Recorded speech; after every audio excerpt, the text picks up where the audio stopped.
감사합니다. 이 시간 우리 같이 한번 신앙 고백하도록 하겠습니다.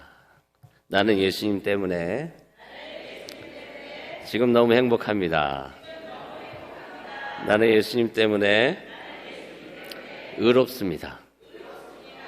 나는 예수님 때문에 열리고 풀린 인생을 사는 사람입니다. 예수님이 채찍에 맞음으로 다 나음을 입었습니다. 나는 지금 너무 기분이 좋습니다. 할렐루야. 믿은 대로 말한 대로 꿈꾼 대로 다 되었습니다. 오늘 말씀의 제목은 희망을 선택하라 라고 말씀의 제목을 갖고 나왔습니다. 은혜의 시간이고 은총의 시간입니다.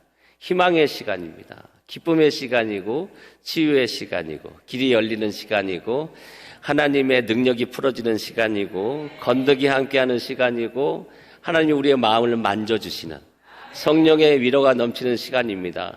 이 공간에 지금 천군 천사가 함께하고 있습니다. 여러분을 너무나 사랑하신 주님께서 함께하고 계십니다. 그 은혜 가운데 우리의 마음을 만지고 계십니다. 여러분, 그러니 이 시간 기뻐하시고 평안하게 생각하시고 생명과 평안을 누리시길 주님의 이름으로 간절히 소망합니다. 오늘 신명기 30장 19절 말씀해 보니까 내가 오늘 하늘과 땅을 불러 너에게 증거를 삼노라 이렇게 말씀하고 있습니다. 오늘입니다. 오늘 복을 선택하라는 것입니다. 생명을 선택하라는 것입니다. 불에 간다 할지라도 행복을 선택하라고 말씀하고 있는 것입니다. 질병 가운데, 암 가운데, 당뇨병 가운데, 기근과 어려움과 고통 가운데 있다 할지라도 오늘 행복을 선택해라. 치유를 선택해라. 너에게 그런 권리가 있다. 권세가 있다. 하나님의 자녀로서의 권능이 있다라고 말씀하고 계신 것입니다. 우리는 그 말씀에 순종하는 거예요. 주님, 내가 지금 기분이 너무 안 좋지만 말씀에 순종해서 내가 지금 너무나 상쾌함을 선포하겠습니다. 내가 지금 암이 걸려서 사업이 망해서 고통스러워서 아무것도 할 수 없고 좌절하고 넘어져 있지만 이 시간에 행복을 선택하라고 말씀하시니, 성공을 선택하라고 말씀하시니, 형통을 선택하라고 말씀하시니 그 말씀을 나는 따라가겠습니다. 나는 이런 사람입니다. 이렇게 선포할 때 기적이 나타나는 것입니다. 거룩하신 예수 그리스도의 이름으로 표적이 나타나는 것입니다. 지금 이 공간은 그런 시간인 것입니다. 그것을 누리기 위해서 저와 여러분을 이곳에 보내신 것입니다. 그것이 아버지의 마음인 것입니다. 그 뜻과 같아 우리는 순종하셨기 때문에 하나님께서 너무나 기뻐하시고 계신 것입니다. 성경은 말하고 있습니다. 내 하나님 야훼를 사랑하라. 주님, 나는 야훼를 사랑합니다. 야훼를 사랑합니다. 그 사랑은 뭐로 표현되고 있죠? 독생하신 예수님으로 표현되고 있는 것입니다. 그래서 예수님은 소망이라고 말씀하고 계시죠. 그것을 믿는다면 말을 하라는 것입니다. 나는 야훼를 사랑한다.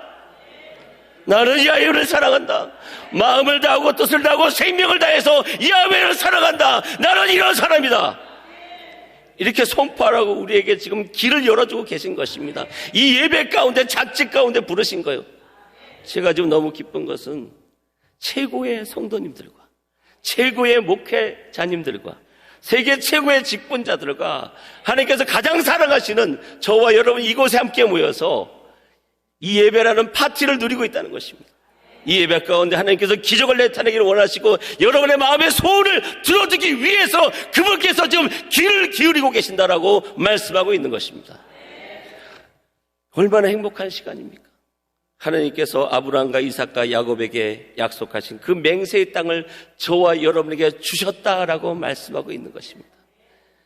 우리는 생명을 선택하는 것이고 장수를 선택하는 것입니다. 지금 비록 내가 질병에 있다 할지라도 나는 장수를 선택하겠다. 건강을 선택하겠다. 그것이 우리에게 주신 바로 은총이고 은혜인 것입니다. 오늘 나는 안 믿어지네. 이것을 버리고 다 믿어진다. 그런 시간으로 저와 여러분이 부르심을 받고 이 잔치에, 이 자리에 우리가 함께 있는 것입니다. 근데 우리에게 왜 이런 고통을 주시는 걸까? 고난을 주시는 걸까? 왜 어려움을 주시는 걸까? 왜 책망하셔서 나를 가난하게 만드시는 건가? 왜 저주와 재앙 가운데 있게 하시는 걸까? 왜 나를 피곤하게 하시는가? 그런 부분에 대해서 창세기 11장에서 우리에게 설명해 주고 있습니다. 창세기 11장 28절에 보니까 하라는 그 아비 데라보다 먼저 고향 갈대아 우르에서 죽었더라. 그러니까 갈대 우르라는 우상을 섬기는 땅에서 하나님의 땅, 언약의 땅, 가나안 땅, 그 언약의 땅으로 가는 그 여정 안에서 하란이 죽었어요. 아브라함의 동생이 죽고 데라의 아들이 죽은 것입니다. 또 두 번째 보니까 11장 30절에 보니까 사례는 임신하지 못함으로 자식이 없었더라. 그러니까 분명히 예수님을 믿고 교회를 왔는데, 이곳에 가면 모든 문제 해결된다고 왔는데 사례가 불임이에요. 아브라함의 아내 사례가 불임인 것입니다. 또 데라는 아브라함이 그렇게 믿었던 그 정신적인 지도자였던 그 아버지는 가나안 땅 들어가지도 못하고 하란에서 죽습니다. 그리고 어느덧 창세기 10장 4절 보니까 아브라함의 나이가 75세가 됐습니다. 왜 이런 고통이 주어지고 있는가? 가나안 땅 언약의 땅으로 가는데 왜 이런 불행이 우리 가정에 찾아오는가? 오늘 주님은 말씀하고 있는 것입니다. 이제 너의 그 말의 언어를 바꿔라. 창세기 11장 28절, 30절, 32절 거기서는 그 언어를 버리라라고 말씀하고 있는 것입니다. 그 아버지 동생이 죽었습니다. 왜 우리 가정에 내가 사랑하는 동생이 왜 나의 아들이 죽었는가? 그것을 원망하지 말라는 것입니다. 왜 나의 아내는 불임인가? 그런 언어를 사용하지 말라는 것입니다. 왜 나의 아버지 데라는 가나안 땅으로 날 이끌지도 못하고 이렇게 나에게 고통만 남겨주고 돌아가셨는가? 왜 내 나이는 75세나 되었는가? 이런 언어들을 버리라는 것입니다. 이제 우리의 언어들을 창세기 12장 1절, 2절, 3절의 말씀으로 옮기라라고 말씀하고 있는 것입니다. 언어를 바꿔야 됩니다. 하나님의 말씀을 묵상함으로 예방 언어로 바꿔야 됩니다. 소망이라는 희망을 선택하고 그 언어로 우리 언어를 바꿔야 되는 것입니다. 말씀하셨던 것처럼 창세기 10장 1절에 보면 야훼께서 아브라함에게 이르시되 너는 너의 고향과 친척과 아버지 집을 떠나 내가 내게 보여줄 땅으로 가라. 우리는 말합니다. 이런 불행이 찾아온 것이 고향, 환경 탓이다. 고향 탓이다. 또 친척 탓이다. 아버지 탓이다 하지 말고 보여줄 땅으로 가라. 그 보여줄 땅의 언어를 사용하라고 말씀하고 있는 것입니다. 왜 이런 불행이 찾아오는가? 왜 동생이 죽어야만 하는가? 왜 나의 아내는 불임일 수밖에 없는가? 왜 사업이 안 되는가? 왜 질병 가운데 있는가? 왜 어려움 가운데 있는가? 이런 단어를 버리고 보여줄 땅의 언어를 사용하라는 것입니다.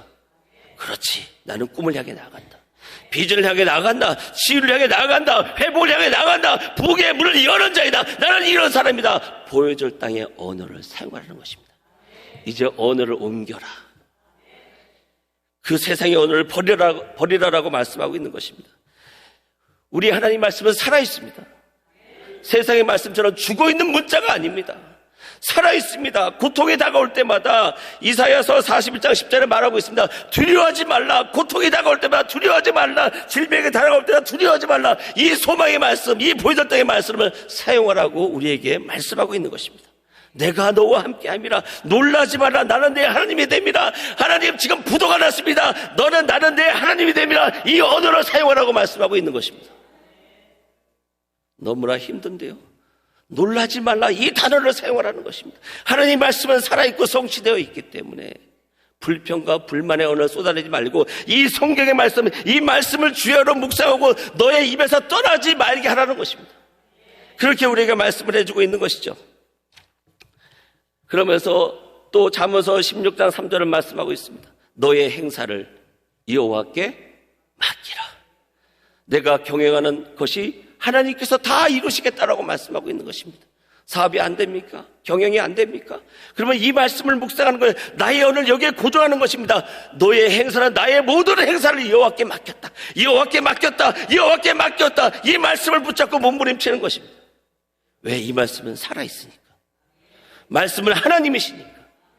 그래서 오늘 이 말씀을 붙잡고 할 때 그분께서 경영해 나가시는 야훼 하나님께서 성령께서 경영해 나가시는 것을 보게 된다고 말씀하고 있는 것입니다. 기적의 시간, 너의 사업장에 기적이 일어난다. 너의 일터에 기적이 일어난다. 너의 가정에 표적이 나타난다고 말씀하고 있습니다. 하나님의 말씀은 살아있습니다. 죽은 문자가 아닙니다. 그래서 말씀이 육신이 되어 오셨습니다. 우리가 선포할 때마다 그 말씀의 기적이 나타나는 것입니다. 하나님께서 기뻐하시는 것입니다. 계속해서 창세기 22장 14절에 보면 야훼 이래 야훼께서 준비하신다. 그렇죠? 여호와의 산에서 야훼의 산에서 야훼께서 준비하신다라고 말씀하고 있는 것입니다. 또 이사야서 53장 3절, 5절에 뭐라고 말씀하고 계십니까? 그가 채찍에 맞음으로 우리는 나음을 입었다. 아프십니까? 그가 채찍에 맞음으로 나음을 입었다. 우리가 텔레비전 보면서 이렇게 하면 건강해질까, 저렇게 하면 건강해질까, 다른 사람들의 말을 듣고 이렇게 하면 건강해질까, 저렇게 하면 건강해질까, 그런 거 다 버리고 이 말씀 하나 붙잡고 그가 채찍에 맞음으로 나는 나음을 입었다. 남의 당뇨가 치료됐다. 대상포진이 치료됐다. 우리 관절염이 다 치료됐다. 신경통이 다 치료됐다. 이 모든 관절과 골수가 주원해서 강건하다. 채찍에 맞음으로 나는 이걸 누릴 나에게 자유가 있다. 그렇게 선포할 때마다 기적이 나타나는 것입니다. 아브라함은 끊임없이 자기 아내가 불임인 그 모습을 보면서 왜 당신은 이렇게 불임이야? 왜 애를 못 낳아? 이 말씀으로 이것 때문에 살아가는 것이 아니라 사라를 볼 때마다 내가 너로 큰 민족을 이루게 하리라. 하늘의 별처럼 바다의 모래처럼. 그렇지. 저 사라의 배에서 아이가 숭덩 덜컥 숭덩 덜컥 나오겠구나. 그러니까 아내가 너무 사랑스러운 거예요. 너무 사랑스러워. 그 아내를 볼 때마다 기쁨이 넘치는 거예요. 말씀을 선포하니까 주님의 희락이, 성령의 희락이 그 아브라함의 마음에 가득 넘치게 돼요. 그 희락의 말씀이, 그 희락이 사례를 젊게 만드는 거예요. 젊게. 점점점 젊어지는 거예요. 그래서 세상 모든 사람들이 창세기 11장 말씀을 통해서 너희 동생 죽었지, 아들 죽었지, 아내는 불임이지, 너희 아버지 데라도 죽었지, 넌 75세지, 너는 저주받은 인생이야, 재앙의 인생이라고 말할 때마다 그런 창세기 12장 2절 말씀을 통해서 주님께서 내게 복을 주셨다. 내 이름을 창대하게 하셨다. 나로 말미암아 모든 족속이 복을 받게 될 것이다. 주님은 나의 편이시다. 옆에서 조롱합니다. 말도 안 될 말 하지 마. 그래도 나는 복받은 사람이야. 나는 복의 근원이야. 나를 통해 마음이 복을 받게 돼. 그 말씀으로 씨름했다 이 말입니다. 야곱이 약복강가에서 씨름했듯이 그도 또한 그렇게 그 말씀을 붙잡고 씨름을 하고 있는 것입니다. 이 성경을 붙잡고 씨름을 하는 거예요. 야곱이 씨름을 하듯이. 우리는 말씀과 씨름을 하는 것입니다. 그래서 아브라함의 삶에 그 현실에 펼쳐진 그 야훼, 왜 그런 삶의 창세기 11장의 삶이 펼쳐졌는가? 바로 너의 말 때문이다 라고 말씀하고 있는 것입니다. 너의 말이 바로 현실을 만들고 있다는 것입니다. 우리가 잘 아는 것처럼 데라, 갈대우르에서 우상을 섬기는 사람이었습니다. 여호수아서 24장 2절에 보니까 나홀의 아버지 데라가 강 저쪽에 거주하며 다른 신들을 섬겼으나, 그러니까 그 데라는 다른 신들을 섬겼죠. 그건 우상입니다. 골로새서 3장 5절에 보니까 우상은 탐심이다라는 것입니다. 부족한 결핍, 부족해, 안 돼, 아직 준비가 안 됐어. 그것이 바로 우상 숭배라는 것입니다.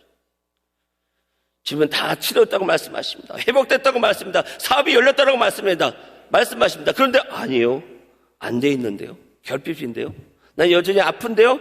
그 부족과 결핍의 언어를 버리라는 것입니다. 주님 말씀이 난 치료되었습니다. 사업이 열리고 풀렸습니다. 1억의 자산가가 10억의 자산가가 되었고, 10억의 자산가가 100억의 자산가가 되었고, 100억의 자산가가 1000억의 자산가가 되었고, 1000억의 자산가가 1조의 자산가가 됐다는 것입니다. 그 소망을 품고 앞으로 나아가는 것입니다. 그렇게 결핍의 언어를 쏟아내니까 창세기 11장 28절에 보니까 그의 아들이 죽은 것입니다. 내가 결핍의 언어를 쏟아내기 때문에 소중한 것들을 잃어버리게 되는 거예요. 건강도 잃어버리고, 재정도 잃어버리고, 젊음도 잃어버리고, 꿈도 다 잃어버리게 되는 것입니다. 끊임없이 그 부정적인 언어 때문에 그렇게 소중한 것들을 잃어버리고 있다고 말씀하고 있는 것입니다. 우리는 이 말을 조심해야 됩니다. 말을 조심해야 됩니다. 우리가 어떻게까지 말을 조심해야 되는가? 표면적으로 드러나는 말은 이거 부정적인 언어구나 쉽게 알아볼 수 있습니다. 그러나 누가복음 18장 9절에 보니까 또 자기를 의롭다고 믿고 다른 사람을 멸시하는 자들이 이 비유로 말씀하실 때 바리새인이 말합니다.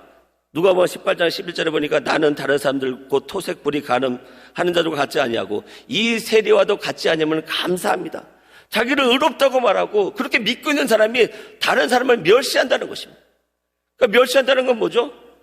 부정적인 말을 하고 있다는 거예요. 자기의 정당성이 확보되어 있습니다. 나는 간음하지 않았어. 근데 남편은 외도를 한 거예요. 아내는 간음하지 않았기 때문에 남편을 향해서 당신 어떻게 그럴 수 있어?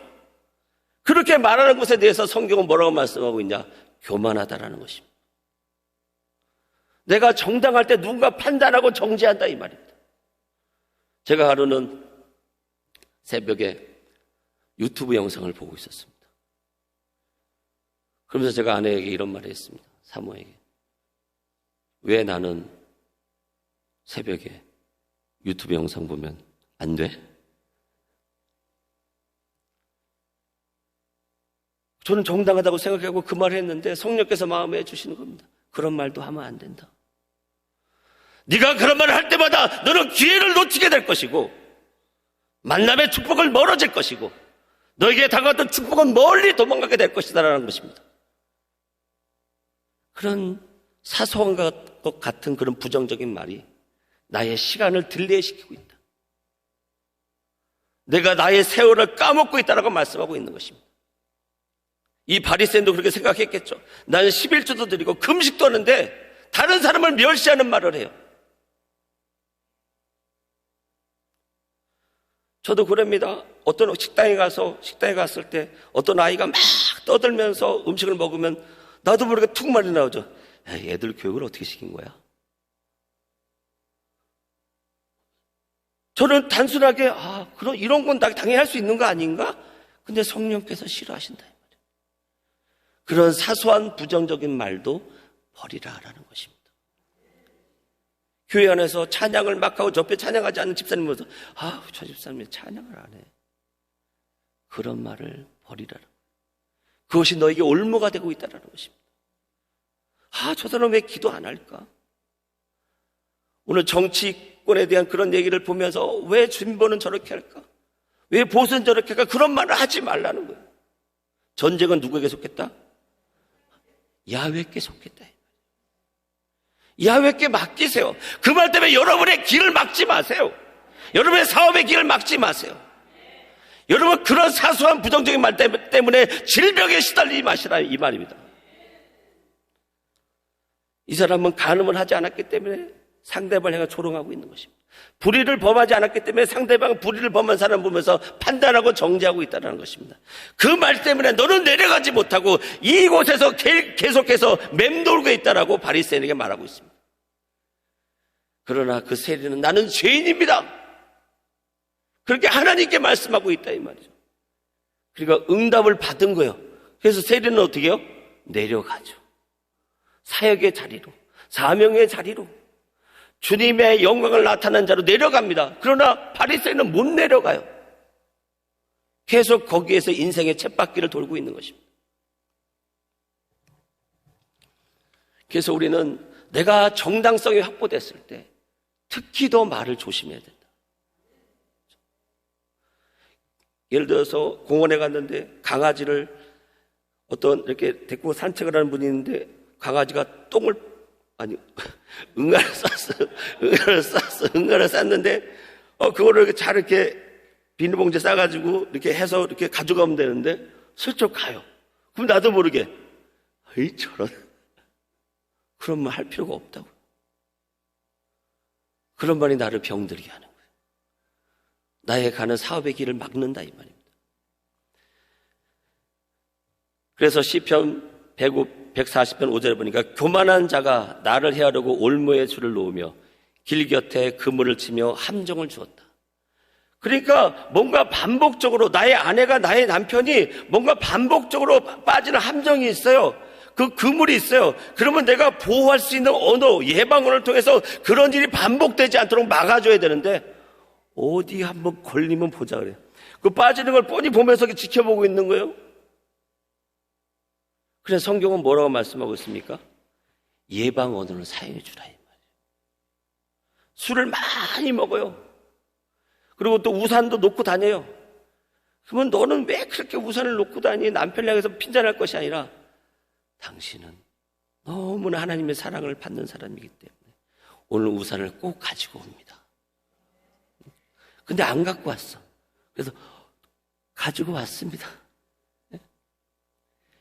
안 갖고 왔다고 안 갖고 왔다 하는 순간 하나님께서, 야훼께서 들으시고 성령께 들으시고, 그래 네 말대로 해줄게. 내가 원하는 소망이 있으면 그 소망을 말하는 거예요. 부정적인 말을 하려고 하는 그 말, 입을 막고 그 소망을 말하기 위해서 분투하셔야 돼요.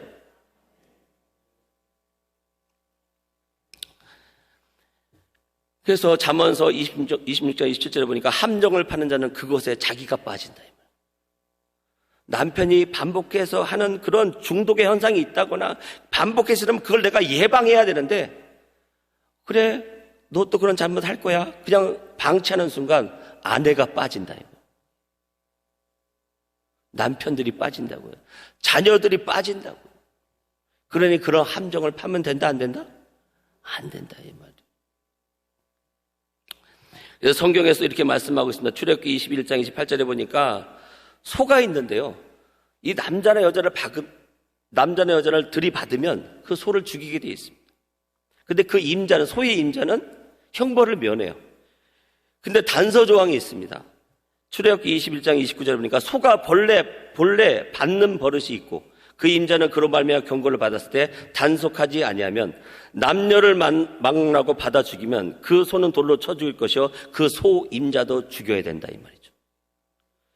그 소가 들이받는 버릇이 있어요. 이미 경고도 받았어요.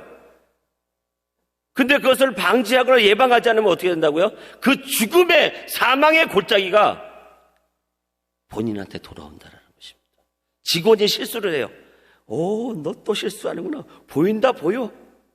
그런 순간 뭐죠? 그 직원만 망하는 게 아니라 어떻게 된다고요? 그 상사도, CEO도, 사장도 망한다 이 말입니다. 그래서 우리는 예방을 해줘야 돼요.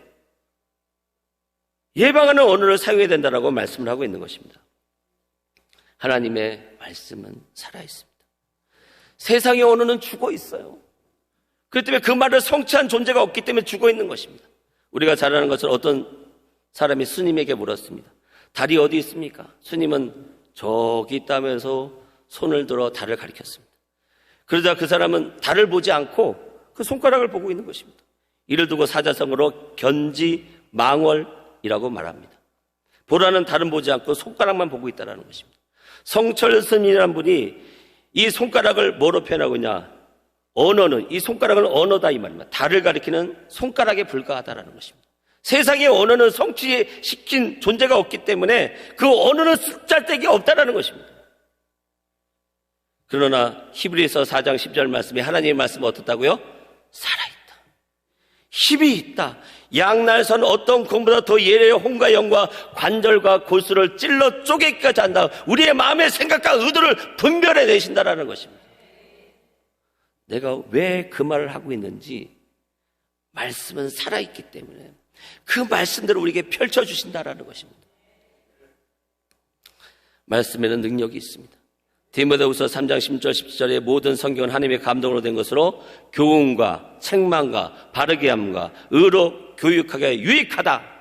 하나님의 사람을 온전하게 하며 모든 선한 일을 행할 능력을 주는 것이 바로 하나님의 말씀이다. 살아있는 말씀이다라는 것입니다. 그래서 우리는 말씀을 계속 봐야 돼요. 말씀을 계속 봐야 돼요. 이 말씀이구나. 이 말씀이구나. 이 말씀이구나. 이 말씀은 곧 하나님이시고, 하나님은 창조를 통해서, 이 말씀의 창조를 통해서 우리에게 드러내고 계시고 있습니다. 그래서 요한복음 1장 1절에 보면 태초에 말씀이 계셨다. 이 말씀이 하나님과 함께 했으니 이 말씀이 곧 하나님이시다. 그렇기 때문에 우리는 이 말씀을 묵상할 때보다 하나님께서 내 삶에 없는 것을 있게끔 만드시고 죽은 것을 살리시는 창조의 역사를 드러내신다라고 말씀하고 있는 것입니다. 그래서 우리가 말씀을 묵상하면 됩니다. 이 말씀은 살아있기 때문에 나의 삶에 나타나는 것입니다. 실체화되는 것입니다. 모든 저주와 재앙은 예수님이 십자가에서 다 가져가셨습니다. 우리는 하나님의 아들이기 때문에 복을 우리에게 상속해 주셨습니다. 그래서 오늘 말씀하고 있지 않습니까? 뭘 선택하라? 복을 선택하라. 생명을 선택하라. 장수를 선택하라라고 말씀하고 있는 것입니다. 하나님의 말씀은 그렇게 살아있습니다. 여호수아서 1장 3절에 보면 이렇게 말합니다. 그 가나안 땅 앞에 놓고 안악자손 여리고성 앞에 놓고 그 두려움과 고통과 어려움의 그 현실 가운데서 주님은 이렇게 말씀하십니다. 여호수아서 1장 1절에 내가 너에게 말한다. 야훼께서 말한다. 누구에게? 여호수아에게. 하나님은 그 말씀을 통해서 창조하시기 때문에 말씀을 하고 있는 것입니다. 뭐라고 말씀하겠습니까? 너의 발바닥으로 밟는 곳은 모두 다 네 거야. 이 말씀을 붙잡고 걷는 거예요. 이 말씀 붙잡고 주님 내게 주신 내가 발바닥으로 밟는 땅마다 다 주신다고 했으니까 나는 밟겠습니다. 나는 밟겠습니다. 어려움이 고통이 있고 머리가 어지러울 때 이 말씀을 붙잡고 그렇지. 내가 발바닥으로 밟는 모든 것을 나에게 주신다고 말씀하셨지. 그러면서 산책을 하는 거예요. 그러면서 그 산책을 하면 즐기는 거예요. 희락을 누리는 거예요. 그러면 그분께서 경영하시고 그분께서 결과물을 나타내신다라고 말씀하고 있는 것입니다. 그렇기 때문에 수고하고 무거운 짐진들아 다 내게로 오라고 말씀하고 있는 것입니다. 다른 방식이 아니거든요. 나는 이 말씀 붙잡고 그냥 산보를 한 거예요. 너의 발바닥으로 밟는 모든 것을 내가 너에게 준다고 말씀하셨지. 내가 그럴 때마다 하나님께 나에게 원하는 그 소원, 그 천국의 소원들을 나에게 드러내신다라고 말씀하고 계신 것입니다. 그러면서 여호수아서 1장 5절에 내 평생에 너를 능히 대적할 자가 없으리라. 우리 아내가 날 대적하는데요. 우리 자녀들이 대적하는데요. 우리 직원들이 대적하는데요. 그럴 때마다 이 말씀을 묵상하는 거예요. 그렇지. 내 평생에 나를 능히 대적할 자가 없구나. 옆에 계시면 인사하겠습니다. 다시 따라하겠습니다. 내 평생에 나를 대적할 자가 아무도 없다. 너는 내가 그들에게 조상에게 맹세하여 그들에게 주리라 한 땅을 이 백성에게 차지하게 하리라. 그렇지. 하나님께서 나에게 이런 기업을 주셨는데 이걸 통해서 내 주변에 있는 사람들에게도 이 땅을 차지할 수 있는 그런 권세의 말을 할 수 있는 사람이구나. 그것을 내가 인식하는 것입니다. 그러면서 율법책에 있는 이 말씀을 내 입에서 떠나게 하지 말아라. 그러니까 내 입에서 계속 말을 해야 되는 거. 이 산지를 나에게 주셨군요. 이 사업을 나에게 주셨군요. 나에게 건강을 주셨군요. 나에게 장소를 주셨군요. 나에게 생명을 주셨군요. 그렇게 선포할 때마다 하나님께서 기적을 일으키시겠다라는 거예요. 그래서 우리가 그렇지 않습니까? 요즘에 대학생들 나와서 한 달에 300만 원 번다는데 300만 원 벌려고 초등학교 6년, 중학교 3년, 고등학교 3년, 대학교 4년 그렇게 다니는데 그렇게 많은 시간을 들여서 300만 원 버는데 우리가 다니엘의 21일 기도가 있는 것처럼 하나님께 내가 밟는 모든 땅을 주신다. 하나님께 나에게 밟는 모든 땅을 주신다. 나를 등에 대적할 자가 없다. 그런 말씀을 가지고 21일간 한번 버텨보시라는 거예요. 옆에서 아내가 뭐라고 얘기해도 남편이 뭐라고 얘기해도 자녀가 뭐라고 얘기해도 주변의 상이 어떤지 간에 나는 이 말씀을 가지고 21일을 유지하겠다. 지속하겠다. 난 이 말씀이 나에게 꿀과 같이 달다. 이 말씀으로 살아가겠다. 나의 한 달은 나의 20일은 이 말씀이 나를 좌우하고 있다. 그래서 이 말씀을 붙잡고 이 살아있는 말씀을 붙잡고 누굴 만나 돈을 빌려달라고 그럴까? 어느 병원에 가야 병이 날까? 이런 생각하지 말고 이 말씀을 붙잡고 기도를 올라오셨잖아요. 이 말씀 붙잡고 밥 먹으면서도 그렇지. 내가 밟는 땅을 모두 다 주시는구나. 내 평생에 나를 대적할 자가 없구나. 나뿐만 아니라 나를 통해서 만민이 복을 받게 되는구나. 이야, 내 입에서 이 소망의 말씀이 떠나지 않는구나. 이렇게 하면서 아침 먹고 점심 먹고 저녁 먹고 금식하면서도 이 말씀을 선포하고 그 소망의 말씀이 떠나지 않도록 계속 선포하라고 말씀하고 있는 것입니다. 그렇게 창세기 11장의 언어, 왜 이렇게 우리 가정은 어려운가? 왜 동생은 죽었는가? 왜 당신은 불임이야? 아버지 왜 죽었어요? 왜 나이가 이렇게 75세가 됐지? 그런 언어에서 떠나서 이제 그런 생각이 들 때마다 창세기 12장 1, 2, 3절을 선포하라고 그 말씀을 아브라함이 순종을 했습니다. 그래서 그렇지. 내가 고향 탓하지 말아야 되겠다. 친척 탓하지 말아야 되겠다. 장모님, 자기는 시아버지, 시어른 탓하지 말아야 되겠구나. 보여줄 땅의 언어를 사용해야 되겠다. 야, 우리 가정은 행복하다. 우리 가정은 기쁨이 넘친다. 하나님에서 다 잘 된다. 나는 보여줄 땅으로 산다. 나는 선포한다. 그리고 큰 민족을 이뤘구나. 나는 복을 받은 사람이구나. 내 이름은 창대하구나. 나를 축복한 자를 축복해 주시고 나를 저주한 자를 저주해 주시는구나. 주님은 내 편이시구나. 네. 그런 언어를 사용하니까 창세기 12장 5절에 아브라함이 그의 아내 사레와 조카 롯과 하란에서 모은 모든 소유와 얻은 사람을 이끌고 가나안 땅으로 가려고 떠나서 마침내 가나안 땅에 들어갔더라. 그렇게 대로를 따라서 아버지를 따라 다닐 때는 못 들어갔는데 나의 언어의 패턴을 바꾸니까 가나안 땅에 들어갔더라. 그리고 언어의 이 타임만 바꾸시면 이 창세기 12장 1, 2, 3절의 이 내용을 가지고 모든 문제와 모든 부정적인 언어가 모든 무시와 업신이 들어올 때마다 이 말씀을 선포하면 여러분의 사업이 열린 것을 보게 된다 이 말이에요. 질병의 치유된 걸 보게 된다 이 말이죠. 암 그까이 거 아무것도 아니다. 당뇨 고혈압 아무것도 아니다. 저는 계속해서 얼굴을 보면서 요 밑에 주름이 생겼거든요. 주름을 보면서 어쩜 이렇게 피부가 좋냐, 어쩜 이렇게 20대 같은 피부냐. 그리고 나는 어쩜 이렇게 날씬할까.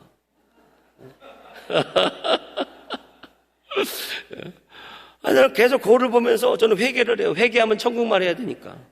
회개하라 천국이 가깝다고 그랬잖아요. 회개하면 천국말 해야 돼. 회개 안 할 때는 뚱뚱해. 회개하라니까 뭐 날씬한 거야. 그렇죠? 그래서 난 너무나 젊은 거고 너무나 상쾌한 거고 뭐 몸살 감기에 걸렸다 할지라도 회개하고 나니까 다 치유된 거예요. 네? 그래서 회개하면 무슨 말 한다? 천국말 한다는 거죠. 그래서 천국말 했더니 가나안 땅에 들어갔다라고 말씀을 하고 있는 것입니다. 시편 말씀을 통해서 말씀을 마치려고 합니다. 시편 1편 1절부터 6절 말씀에 보면요, 복 있는 사람, 악인의 길을 따르지 않냐고, 죄인의 길에 서지 않냐고, 오만한 자리에 자리에 앉지 않냐고, 오직 여호와의 율법을 즐거워해 그 율법을 주여라 묵상한다. 복 있는 사람을 묵상해야 되는데 난 악인인가 봐. 악인의 길을 따르고 이걸 묵상하고 있다. 난 죄인의 길에 내가 서 있네. 이걸 묵상하고 있다. 오만한 자리에 앉고 있다. 이걸 묵상하고 있다. 그럴 필요가 없다. 악인의 길을 따르고 죄인의 길에 서놓고 오만한 자리에 앉는 그 모든 저주는 누가 다 끝내셨다? 예수님이 어디서? 십자가에서. 그럼 난 뭐만 누리면 되는 거야? 복이 있는 사람이야.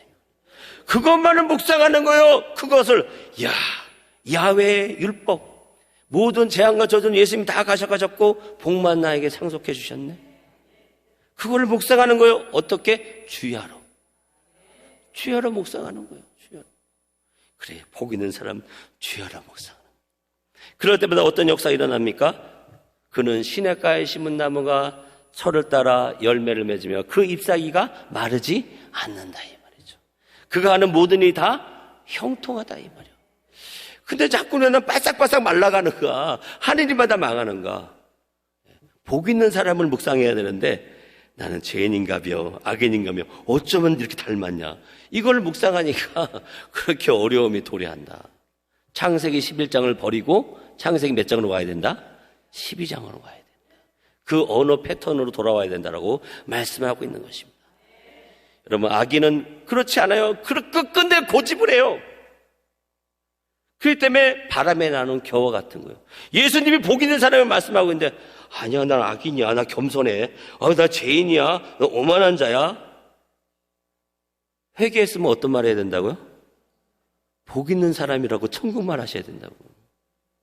예? 천국말. 그렇기 때문에 악인은 심판을 견디지 못하는 거예요. 죄인들의 의인들의 모임에 들지 못하는 거예요.